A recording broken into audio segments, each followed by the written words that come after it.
ነፃነት ወርቅነህ በነገራችን ላይ ህይወቱ ያለፈችው ቤት ውስጥ ስትምትል ለምንድነው ነፍሴ ኮራል ምትሳሳል ምን ያስክ ይመስላል ምን ያስለመጣስ በመጀመሪያ አረፈ በይ መደፈሯን ለማሳወቅ ወደ ፖሊስ ሄደችው የ15 ዓመት ታዳጊ በድጋሚ በፖሊሱ ጥቃት ተፈጽሞባታል። እጅግ በጣም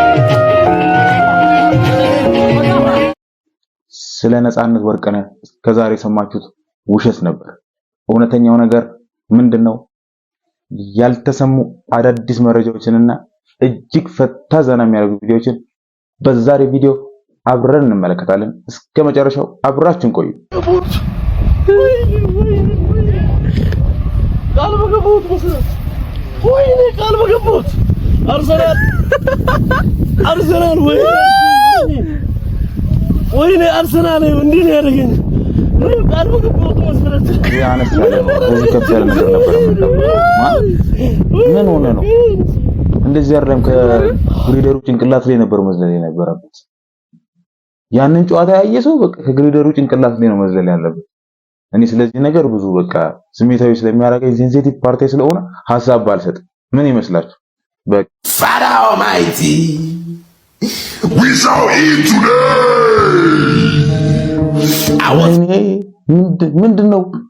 ምንድነው ብራዘር what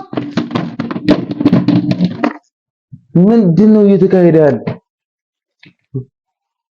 ይሄ በቃ የሆነ ሰው ወይ ይሄ የሚያገባው ሰውዬ ጠላቱ ነው ማለት ጠላቱ ነው በቃ በዚህ የታባቱ አስቀየምኩት ነው መሰለኝ ወይዛ አካባቢ 5 ዱርዬዎች ውጪ እየጠበቁት ነው በቃ በእርግጠኝነት እዴ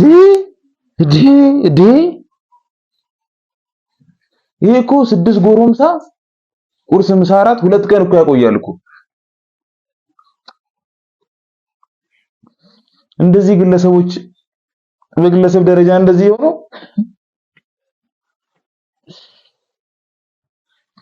መደፈሯን ለማሳወቅ ወደ ፖሊስ ሄደችው የ15 ዓመት ታዳጊ በድጋሚ በፖሊሱ ጥቃት ተፈጽሞባታል። እጅግ በጣም አሳዛኝ በሆነ ሁኔታ ይህ ፖሊስም እንግዲህ ቃል ቀበላለሁ በማለት ነው ወደ አልጋ በመያዝ እንግዲህ ወደዛ በመውሰድ ህፃኗን በድጋሚ አስገድዶ የደፈራት። ይህ ወንጀልም የተፈጸመ በምዕራብ ጉጂ ዞን ቡሌ ሆራ ከተማ ላይ ሲሆን የመጀመሪያ ተከሳሽ አለማየሁ ሙሉ የተሰኘው ግለሰብ እንግዲህ የዚችን የ15 ዓመት ታዳጊ ቤተሰቦቿ ለመኖሩን ተከትሎ በጨለማ በመሄድ እንግዲህ ያስገድዶ መድፈር ወንጀል ይፈጽምባታል። ይህንን ወንጀል ቤተሰቦቿ ሳያውቁ ለምታውቀው ፖሊስ ለማመልከት በሄደችበት እንግዲህ ፖሊሱ በድጋሚ ይዞ በመሄድና አልጋ በመያዝ እዚህ ቃል ሰጭኛለች ብሎ በማባበል እንግዲህ በድጋሚ ያስገድዶ መድፈር ወንጀል ፈጽሞባታል። ይህ የጸጥታ አካልም አየለ ደጊሳ የተባለ ሲሆን የ15 ዓመቷን ታዳጊ ከደፈራት በኋላ በመጨረሻ ለቤተሰቦቿ በመናገሯ ምክንያት ክስ ተመስርቶባቸው ሁለቱም በቁጥጥር ስር ውለዋል። በአጠቃላይ እንግዲህ አቃቢ ክስ መስርቶ አስፈላጊ የሆኑ የሕክምና ማስረጃዎችን እንዲሁም ደግሞ የተለያዩ ማስረጃዎችን በማሰባሰብ በመጀመሪያ ተከሳሽ አለማየሁ ላይ የ13 ዓመት እስራት የፈረደበት ሲሆን በሁለተኛ ተከሳሽና በጸጥታ ኃይሉ ላይ ደግሞ 18 ዓመት እስራት እንደተፈረደበት ነው የተነገረው። በዚህ ጉዳይ ላይ ሀሳብ ካላችሁ ኮሜንት ላይ አጋሩኝ። በሌሎች አዳዲስ መረጃዎች በድጋሚ መልሳለሁ። የፕላስ ምልክቷን ተጭናችሁ ቤተሰብ ሁኑ። መልካም ምሽት። በጣም ያሳዝናል። እንግዲህ እንደሰማችሁት ነው ሁሉም ነገር ያውጪ ህፃን የደረሰባትን ነገር ለመናገር በሄደችበት ነው እንግዲህ ድጋሚ ደግሞ ሌላ ጥቃት የደረሰባትና እንደዚህ አይነት ነገሮች ሲኖሩ ደግሞ ቤተሰብን በማሳወቅ ወይ ደግሞ ሌሎች ሰዎች የራሴ ከሚሏቸው ሰዎች ጋር ሄደው ለማመልከት ይሞክሩ የሚል ሐሳብ አለ።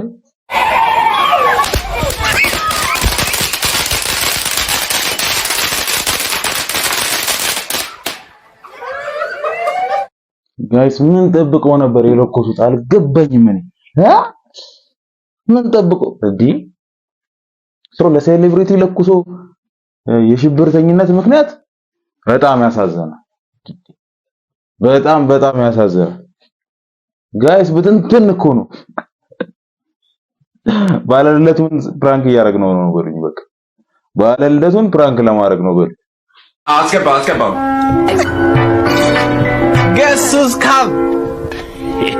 boy ምን ያስክ ይመስላል ምን ያስለመጣስ በመጀመሪያ አረፈ በይ እንግዳ መጀመሪያ እሺ ወይ ወደዚህ ጋር ሽውኝ እንዳከልያቸው አሁን ለሷ ተወጣል እሺ ሄዊ ምን ታመጣለን ትችላለች ያው ሞዴል ነች እና እኔ ወንድ ነኝ ነው ስለኔ መጣች አላቅም አሮ ነው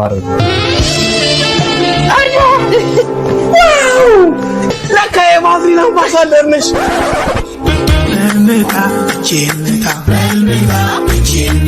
በልምታ ምታ ምታ ምታ እጄንታ ወይኔ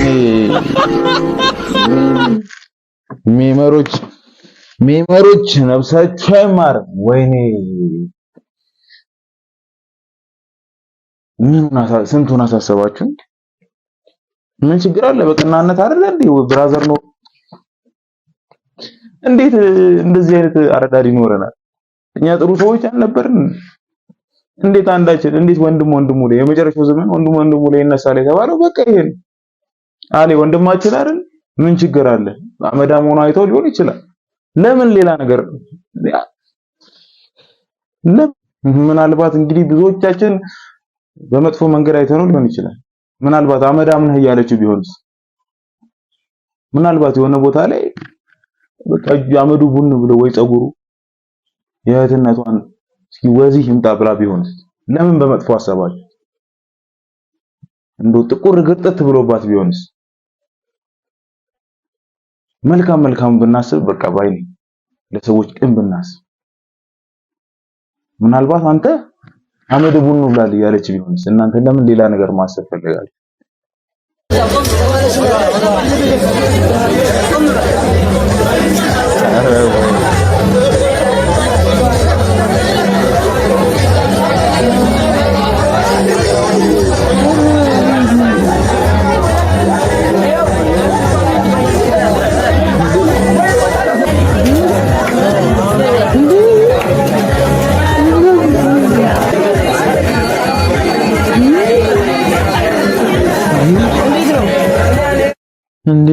እንዴ ሲታዩ ደህና ሰዎች አልነበሩ እንዴ? እያስተናገድን ነው በሉኝ። ለህዝቡ በቃ ይዘን እያዞርን ነው። ከሱ ላይ ነው የሚያነሱት በሉኝ። ብፌው እዚህ ጋር ነው በሉኝ። በቃ ወይኔ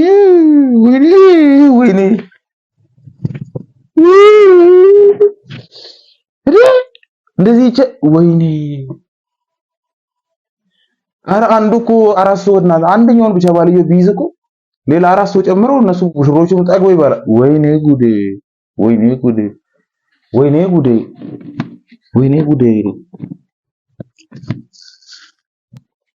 በእርግጠኝነት ደጋሹ ወይ አባታቸው ወይ እናታቸው ጋር ጸብ ነበራቸው። በቃ በዚሁ ዋጋውን ሰጥተነው ወይ ውርስ ከዚህ በኋላ የለም እርሻችሁን ውሰዱ ተብሏል መሰለኝ። በቃ ሙሽሮቹ እንደዛ ነው።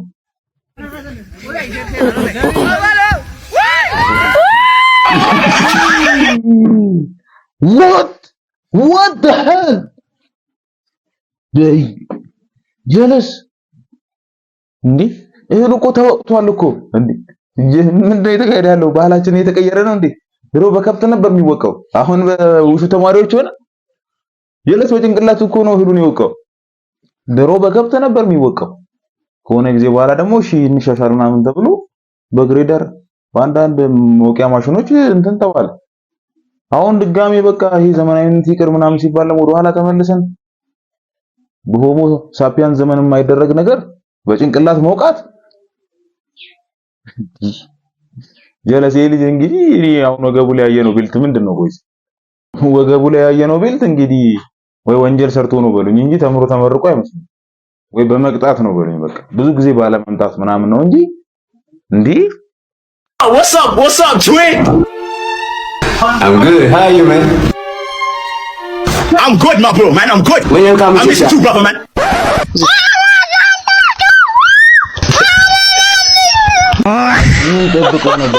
አልገባኝም። ምን ጠብቆ እንዴ?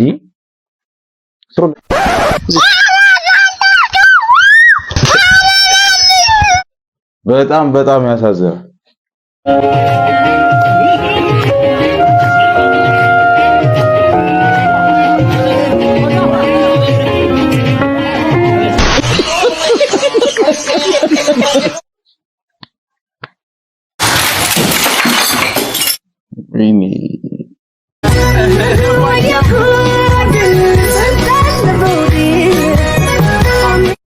ወይኔ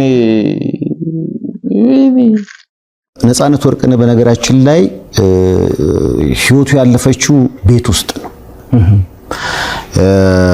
ሐኪም ቤት ሳይደርስ ነው። የሚኖረው ከባለቤቱ እናት ጋር ነው። ባለፈ የሄድንበት ቤት ማለት ነው። አዎ። እና ጧት ላይ እንግዲህ ጁስ ከቁርስ ጋር ጁስ መጠጣት ፈልጋለሁ አለ። ጁስ ተሰጠው። ከዛ አስመለሰ። ሲያስመልስ እሳቸውም ተደናግጠው ጓደኞቹን አስናቀ ጋር ጠሩ። አስናቀም እየመጣ ጠብታ አምቡላንስን ጠራ። ከዛ የጠብታ አምቡላንስ ሰዎች እንደዛ እንደው ያው ፈጣን ናቸው ሲባል እናውቃለን። በጣም ግን ያኔ በጣም በፍጥነት ነው የመጡት። እግዚአብሔር ይስጣቸው። እና ከዛ በመጡበት አጋጣሚ እዛው ኦክሲጅን ሊሰጡት ሞከሩ። ከዛ እንግዲህ ይዘውት ወደ ያኔት ሆስፒታል ነው መጀመሪያ ሄደው። እዛው አያት አካባቢ ያለ ሆስፒታል ነውና እዛ ኮሪደር ላይ ዶክተሩ አይታው ህይወቱ አልፏል ብላለች። ከዛ ተመለሱ ወደ ቤት ተመለሱና እንግዲህ እኔ የደረስኩት ያኔ ነው። አስናቀ ደውሎልኝ ቤት ደረስኩኝ። የአምቡላንሱን ሾፌር ጠየቁት። ከዛ የሆነውን ነገር አሁን እንዲህ ነው እንግዲህ ለበርካታ ጊዜያት ሲያመው ስለነበረ ይህ ነገር ከዛ አንፃር የተከሰተ ይመስለኛል አለ። ስደርስ ግን ምን ነበር አልኩት። እኛም ስንደርስ ያው ቤተሰብ እንግዲህ እንዲያረጋግጥ ስለፈለግን ነው እንጂ ቦታው ላይ ስንደርስ ገና ህይወቱ አልፏል። እንግዲህ መረጃው የኔ ይመስል ነበር፣ የሰማችሁትን ይመስላል።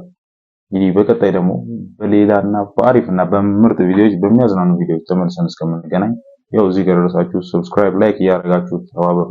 ያው ቻናሌን ገብታችሁ ቪዲዮዎችን ተመልከቱ፣ አግዙኝ። እኔ ወንድማችሁ ነኝ፣ ፎክተክ ያልኩኝ ነው። በቀጣይ በአሪፍና በምርጥ ቪዲዮ እስከምንገናኝ ላይክም ጀምሩበት። ሰላም ሰላም ሰላም ከእናንተ ጋር ይሁን።